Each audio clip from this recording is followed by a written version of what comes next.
So yes, so just create a duplicate file. This we are using tables with parameters. So we're going to use what if analysis. So we have to create a parameter for that.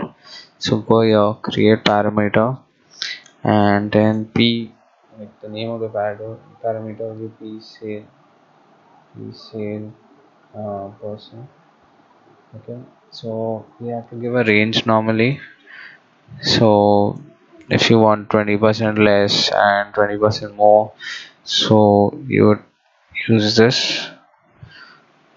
In other words, 1 is 100, so current value is 1, so 100. So that's how it works. So you should show parameter once you're done here, and now we're going to create a calculated field.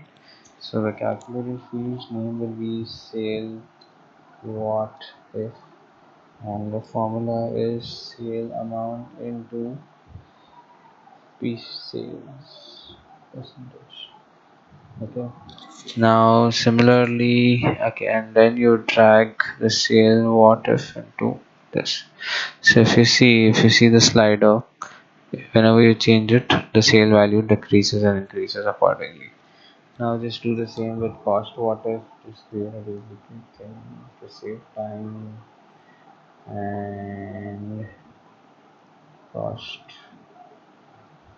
Okay, now show parameter, right. Now create calculated field, cost, come on, cost what if, and what's the formula? Formula is cost amount into p cost percent.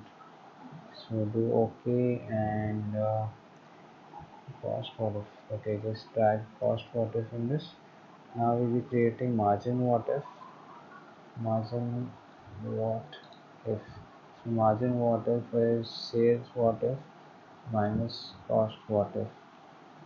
Okay, so also drag this over here, and then you'll see like any changes you make will affect everything, the margin and cost and sales. So yeah, that's about it. Parameters done.